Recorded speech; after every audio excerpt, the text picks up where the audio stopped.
This is the worst manga I've ever read. It is so vile and disgusting in the acts it depicts that if I were to show it all, I'd get insta-banned off YouTube. And if you don't trust me, the publisher legitimately took it off their platform because it was too extreme for them. Do you even know how messed up your story has to be for Japan of all places to go? Yeah, nah, we can't keep publishing that. But the story still didn't get axed. This manga portrays some of the most cruel and despicable acts a human can commit through its main character, and then still expects you to view it as warranted retribution. I mean, these people had it coming after betraying the MC and being that bad of a person, so murdering them and committing the vilest of acts against them is only vengeance. The message and tone are just so off, but I guess it doesn't make sense to just tell you all this. You'll just have to see for yourself. The manga actually starts off pretty normal. The main character, who was isekai'd, is getting betrayed by his former party, and the princess, after becoming the hero and defeating the Demon King, which leads to his execution. So for now, all this is pretty standard, except for the fact that his execution is getting eaten alive by rats and dogs. Huh. How lovely. And he then tells him that he will kill them all while screaming maniacally. Pretty basic. Following that, he goes to the realm of the dead, where the goddess of love is waiting for him. And of course she fiends for him. So when he asks her to be reborn to take vengeance, of course she says yes. And he also gets his dark powers, which are basically a plot device. Well, back in Isekai land, we obviously have to make sure that the princess is hated and shown as the most despicable of humans, to make sure the reader won't feel an ounce of guilt when she's brutalized in the worst way possible. So of course, she beats one of her servants near death when she doesn't pick the right dress for a wedding. So she's getting married to bear an heir to make sure she stays in power. And of course she just has to say that if her baby were to be ugly, she would have to kill it. The author doesn't even try to hide that this is just glorified revenge porn. He makes the antagonist so cartoonishly evil that it's actually hard to bear. And of course she's completely disinterested when people suddenly start dying in mysterious ways in her kingdom, and says who cares about these geezers. And in her first meeting with the hero, her immediate thought was, I want to defile him. Well then guess who appears on her wedding day? Raul the hero, to exact his revenge. Oh, and he also kills people with his entrance, but then says, wait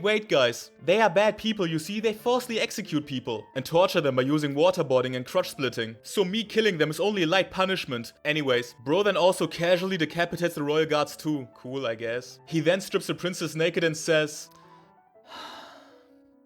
you want children, don't you, princess? Well then, to justify what's about to happen to her, we need a tragic flashback, don't we? It shows the princess ordering a knight to kill his entire village as brutally as possible. She says skewer them, the women and the children too. And then she gushes over what kind of face Raul will make. You know, because she just has to be batshit insane so her punishment can be so much worse. And we then see his shocked expression as he finds his village in ruins and everyone he loves slaughtered. It's not just disgusting, it's also predictable and boring from a story point perspective. This is the storytelling equivalent of us making up stories about a Lego characters as kids. It's childish even though it's vulgar. It's predictable even though it's supposed to be shocking. It actually takes effort to write this badly. Like, how do you manage to make reader or feeler seem like a genuinely good revenge story in comparison?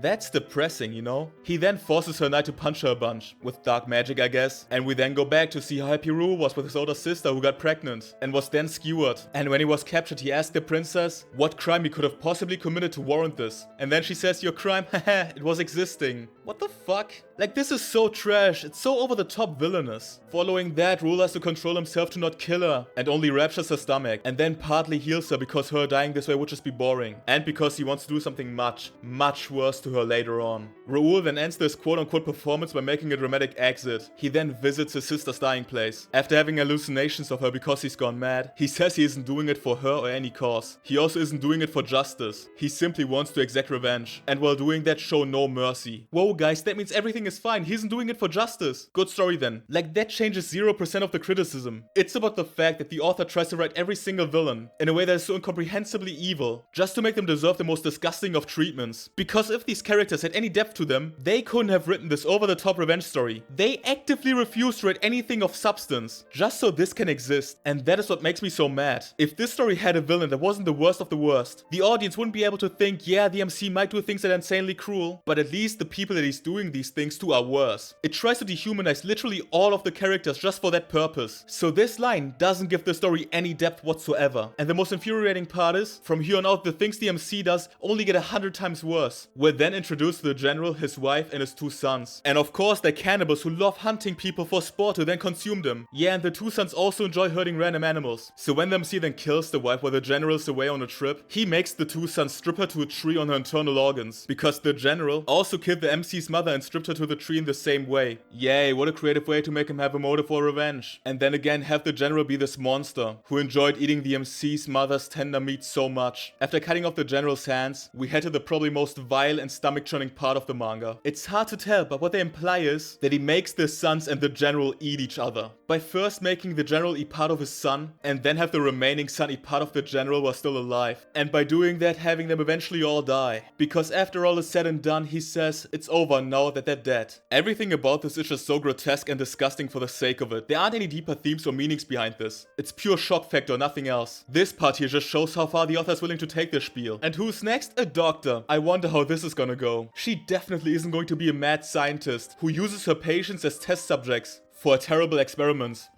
Oh, what? No way. She did that? I didn't see that coming at all. And the first horrible thing we see her doing is to a kid? She must be a bad person. How do you make a character seem less than one-dimensional? Like, this is getting obnoxious. So yada yada, she's asked to create immortal soldiers. She makes the serum, which gives them superhuman strength, but also mutates and completely distorts their bodies. Though these effects can be reversed if one is given water. Oh, and the soldiers she gives that to are obviously affiliated with the hero. Cause why wouldn't they? It's kinda funny how the author is forced to create any reason for his vendetta against literally everyone. So they die because some random villagers wouldn't give them any water. I bet the MC isn't going to do anything to the villagers later on. Anyways, we can see how she's experimenting on people and how she's enjoying it. So the MC makes her play hide and seek, while he kills off every single researcher in the facility and turning them into monsters. Well, turns out the MC was hiding in plain sight. He catches her by surprise and then over the span of 17 hours, conducts a total of 42 experiments on her, ranging from taking drugs that make your skin erupt in rashes, that make you claw at yourself, to the same drug used on the soldiers. In summary, it's just more of the revenge power fantasy that culminates in her death. On to the random villagers that didn't give the soldiers water, because I guess every single character in this manga is either the personification of evil or the most pathetic being to have ever graced the earth. Even the goddess who saved him multiple times from death somehow ended up being the one responsible for all of this. Because we definitely can't have any morally grey characters in this. In this manga, it's either black or black. But not giving water to monsters isn't really enough. So let's make them crazy maniacs who prey on lost people. They first kill them and then take all their earthly belongings, even their hair, and then sell it. Yeah, now show a flashback of how the villagers were asking the dying soldiers for money if they wanted any water, and have them laugh maniacally. Yeah, this ought to do it. And now make their kids incredibly ugly. Yeah, wait, what? Look, to be honest, what annoys me the most here is not even how gruesome the revenge gets. It's how obvious the author is being. He's not trying to hide that he's dehumanizing every single aspect of these characters. So these kids really haven't done anything yet. The worst they want to do is kill the MC. So let's just make them the most ugly kids you have ever seen. So no one questions turning them into child soldiers. It's so on the nose that it makes you mad. Back to the other villagers. He makes them march for a long period of time, trapping them in this infinite loop so they're dehydrated, even showing them illusions of their kids turning into monsters. Then he brings them to this village, where they're met with the same treatment they've shown the soldiers. The villagers then almost give them water, but turns out the two lost people they killed earlier were from this village, so they're stoned to death. The village chief begs for water, and the MC just asks, "How much are you willing to pay?" Oh my god, this is so cold, I literally got chills on my balls. Whatever.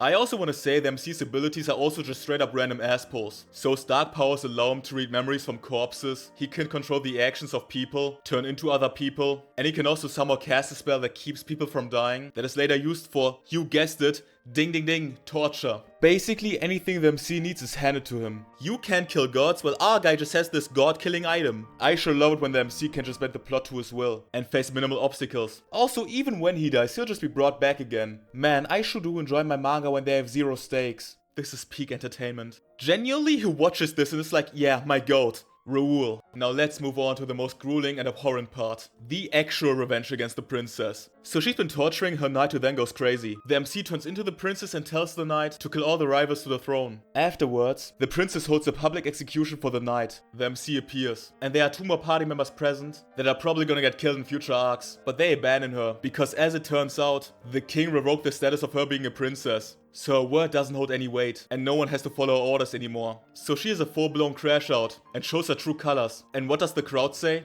I kid you not, they say, yo, she kinda ugly. Yeah, why did we follow her again? I can't even make up how badly the author wants to even make the citizens seem like bad people. For what reason? I don't know. Maybe they're killed later on or something like that. I don't even care. So she's then stabbed by a knight, but the princess can't die yet. Cause do you remember the mystery spell that doesn't let people die? Yeah, the MC doesn't want it to go just yet. Because we need one of the most disgusting panels I've ever seen in my life. I don't think I can show it uncensored. Instead I'll just describe it. So the MC strings her up on this cross. And then where she still can't die, he then summons all sorts of different animals. Like dogs, centipedes, maggots, rats, and even crows. To literally eat her alive. You can see them crawling around inside her, coming out of every orifice. And you can even see the crows picking out her eyes. Reading this genuinely got a visceral reaction out of me. And this story arc concludes by showing us that all of the people up until now have been hung up on crosses in a state that is best described as suspended animation, trapped in the moments of their death. This is chapter 32,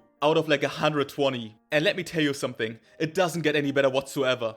It's strange that this somehow seems light compared to the later stuff. This right here isn't anything akin to recommendation. There's literally zero reason to seek out this type of media at all. Well, I guess the art is pretty good, which in this case only makes this manga so much worse. This is a warning to anyone who may stumble across this manga and think of reading it. Don't.